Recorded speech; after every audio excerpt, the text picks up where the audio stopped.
Здравствуй, мама, я пишу тебе письмо.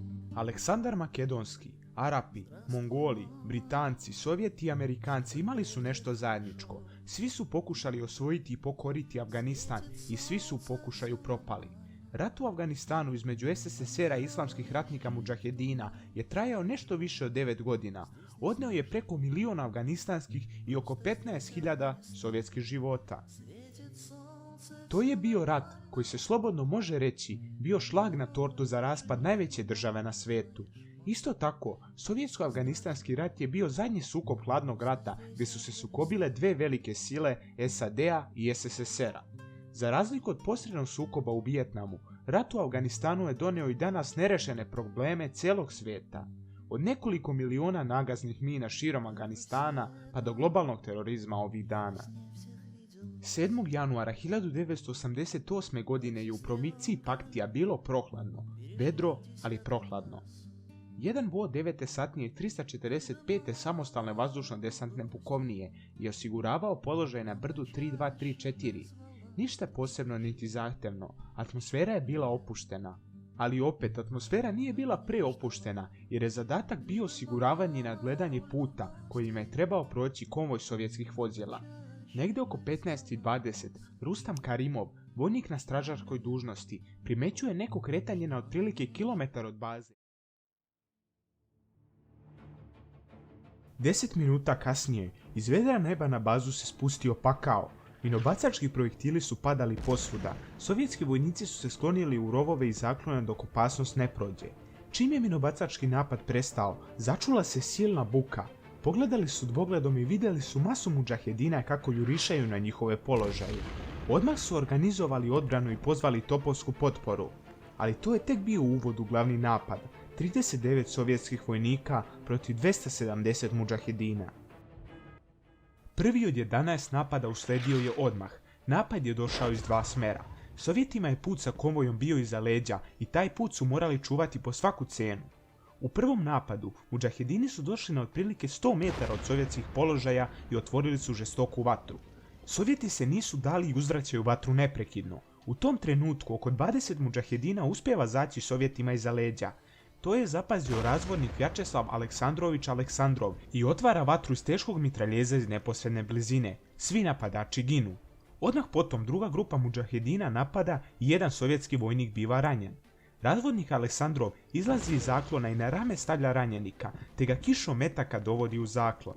Zatim se vraća na mitraljez i nastavlja pucati.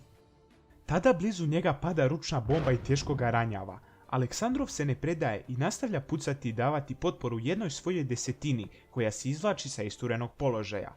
Aleksandrov nastavlja pucati, a zatim ostaje bez municije. U taj tren dva mudžahedina skaču na njega i u borbi prsa o prsa obojica bivaju ubijeni Aleksandrovim bajonetom. Ali odmah nakon toga i Aleksandrov umire. Napad ne jenjava ni po noći. Oko 20 časova počinje najjači napad mudžahedina. Vojnik Andrej Aleksandrović Melnikov prvi otvara vatru iz mitraljeza i ubija jednog od vođa napadača.